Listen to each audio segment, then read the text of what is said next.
They told you that nice guys finish first. They sold you the lie that kindness equals strength, that showing emotion makes you authentic, that explaining yourself builds respect. But look around. Look at who actually has power in this world. It's not the ones begging for approval. It's not the ones wearing their hearts on their sleeves. It's not the ones who explain every decision to anyone who'll listen. The men who command respect, who bend rooms to their will, who make others think twice before testing them. They operate by completely different rules. Rules you were never taught. Rules that would make most people uncomfortable to even hear. But you're here, which means you're ready for the truth they don't want you to discover. Your desperation is visible from across the room. The way you seek validation in every conversation. The way you justify your choices to people who never asked. The way you react emotionally when someone pushes your buttons. Every time you do this, you hand over a piece of your power. Every explanation is a confession of weakness. Every emotional outburst is a roadmap to your vulnerabilities. Every attempt to be understood is an admission that you need their approval to feel whole. Society programmed you to be weak. They taught you that showing vulnerability is brave, that being agreeable makes you likable, that caring what others think makes you considerate. But while you were learning to be polite, others were learning to be ruthless. While you were trained to seek consensus, they were mastering the art of imposing their will. While you were conditioned to explain yourself, they were perfecting the power of silence. Here's what nobody told you about power. It doesn't announce itself. It doesn't ask permission. It doesn't apologize for taking up space. Real power moves like a shadow, felt but never fully seen, understood by few but respected by all. It's the difference between the man who enters a room seeking approval and the man who enters a room knowing it will adjust to him. Think of the last person who truly intimidated you. Not through violence or aggression, but through presence alone. Something about them made you measure your words more carefully. Something made you second-guess challenging them. That something wasn't anger. It wasn't cruelty. It was the unshakable certainty that they operated by rules you didn't understand, and crossing them would cost you more than you were willing to pay. This is the foundation of an aura that no one can resist. The absolute elimination of all doubt from your mental framework. When your mind is settled, when your path is clear, when your decisions feel inevitable rather than hopeful, everything about you transforms. Your voice carries different weight. Your silence becomes magnetic. Your presence alone makes others adjust their behavior without you saying a word. Most people broadcast their uncertainty through micro-expressions, voice fluctuations, and body language that screams for validation. They ask questions that aren't really questions, but requests for approval. They make statements that trail off, hoping someone else will confirm their thoughts. They move through the world like they're auditioning for acceptance. This energy is repulsive to power and attractive to predators. But when you eliminate hesitation from your being, when every word feels deliberate, when every action seems calculated, people begin to assume you know something they don't. They start attributing intelligence, experience, and danger to you that you might not even possess. The absence of doubt creates the illusion of superiority, and most people will never test that illusion. Here's the first law. Never display internal conflict externally. Even when you're uncertain, even when you're learning, even when you're scared, your exterior must remain composed. Not because you're pretending to be something you're not, but because your internal state is nobody's business until you decide to share it. The moment you reveal your doubts, you invite others to doubt you. The moment you show your fears, you give them weapons to use against you. Practice this starting now. When someone asks you a question you're not sure how to answer, pause, let the silence exist, then speak with conviction, even if you're not certain. When someone challenges your decision, don't immediately defend it. Acknowledge their perspective if you must, but never apologize for your choice. When you feel the urge to explain yourself, ask instead why you feel that urge. Usually, it's because you're seeking validation rather than providing information. The second law is the mastery of emotional concealment. Your emotions are intelligence. They tell you what's important, what's threatening, what needs attention. But broadcasting them is like revealing your strategy before the battle begins. When others can read your emotional state, they can predict your behavior. When they can predict your behavior, they can manipulate your responses. Most people leak emotion constantly. Their faces show their feelings, their voices betray their moods, their body language broadcasts their internal state. They smile when they're uncomfortable to seem agreeable. They laugh when they're nervous to fill silence. They explain themselves when they're defensive to seek understanding. Each of these reactions gives others power over them. The emotionally controlled person becomes impossible to read. When someone insults them, their face doesn't change. When someone praises them, they remain composed. When something goes wrong, they stay steady. When something goes right, they show no surprise. This emotional consistency is terrifying to people who rely on emotional manipulation to get what they want. It's magnetic to people who respect strength. Think about this carefully. When someone can make you angry, they control you. When someone can make you defensive, they own that moment. When someone can make you explain yourself, they've established dominance. But when nothing they do creates a visible reaction, when your emotional temperature remains constant regardless of external pressure, you become unpredictable, and unpredictable people are dangerous people. Start training this immediately. When someone says something designed to get a reaction, give them nothing. When someone tries to make you defensive, remain curious instead. When someone pushes your buttons, respond as if you don't have buttons to push. This isn't about suppressing your emotions. Feel everything, but choose what you reveal. Your feelings are yours. Your reactions are your choice. The third law involves the strategic use of fear, not through aggression, but through unpredictability. Fear isn't about making people hate you. It's about making them think twice before testing you. It's about creating uncertainty in their mind about what challenging you might cost them.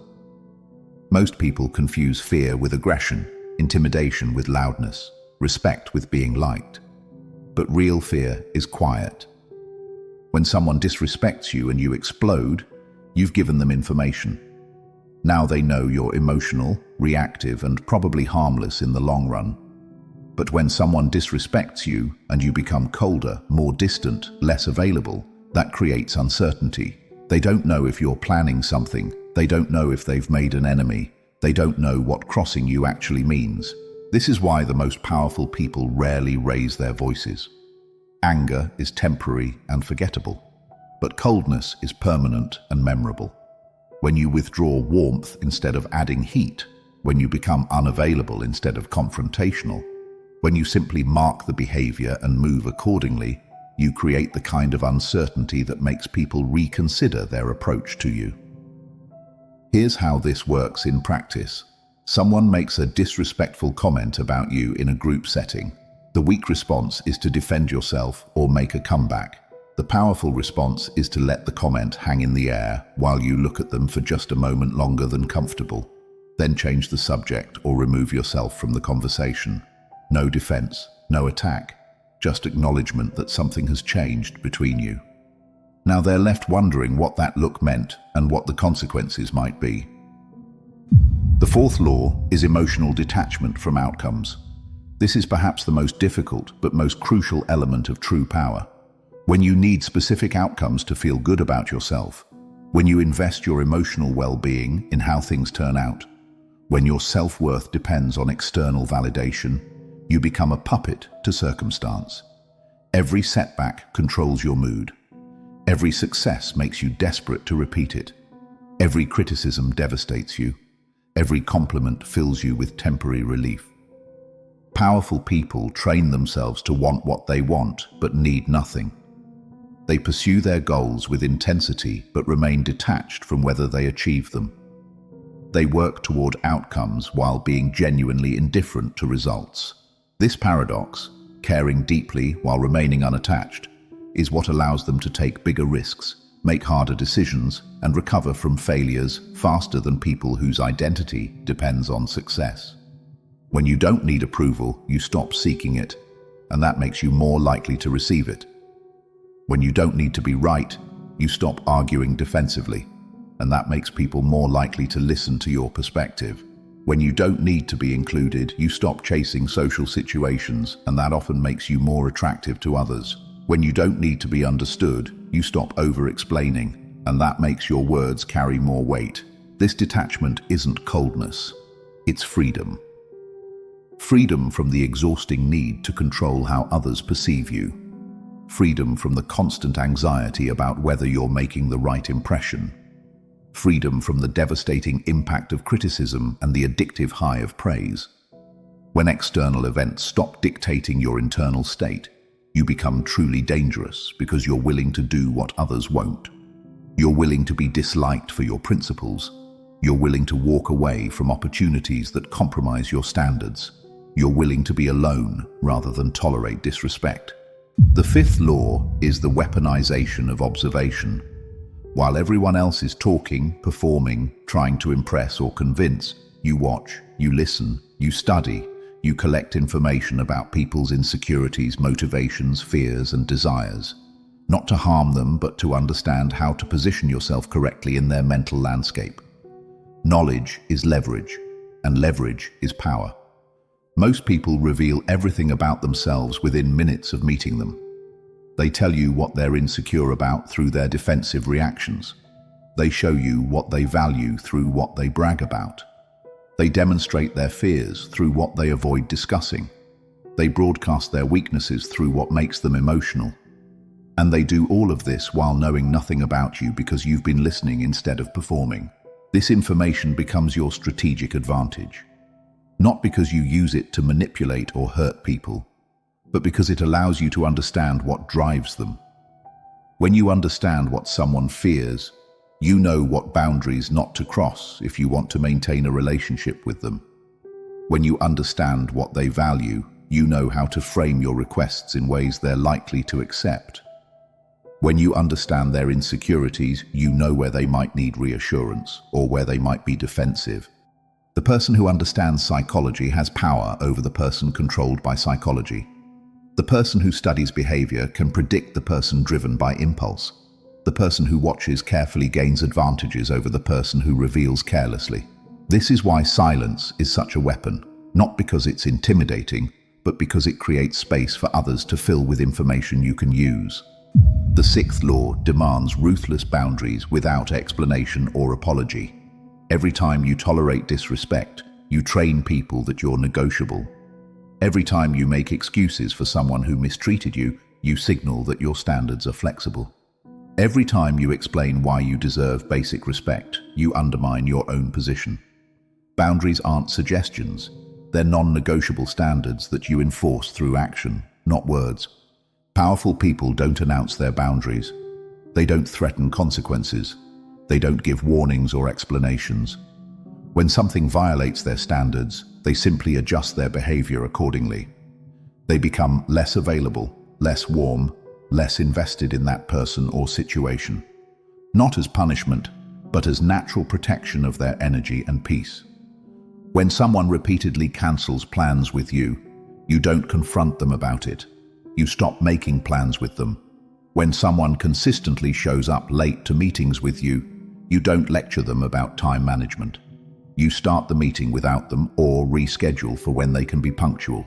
When someone speaks to you disrespectfully, you don't argue about their tone. You end the conversation and become unavailable for further discussion until they adjust their approach.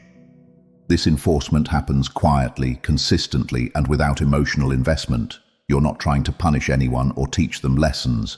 You're simply protecting your energy by only investing it where it's valued. The beauty of this approach is that people either rise to meet your standards or they remove themselves from your life.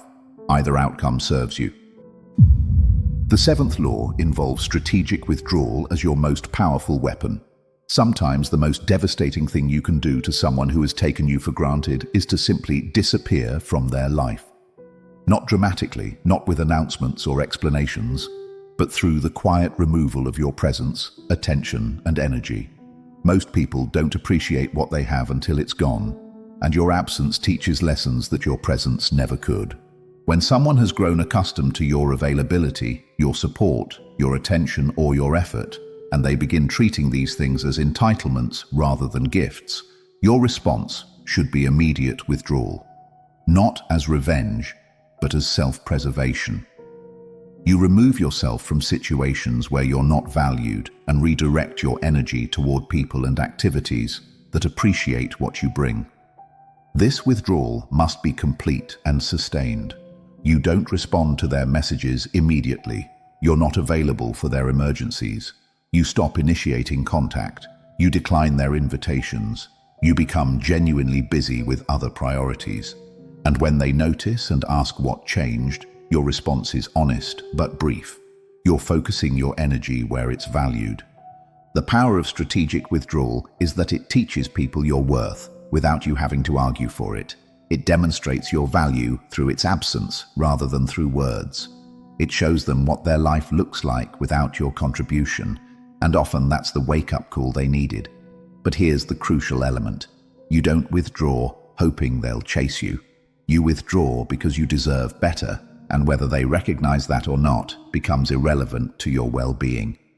Sometimes they'll realize what they lost and make genuine efforts to restore the relationship.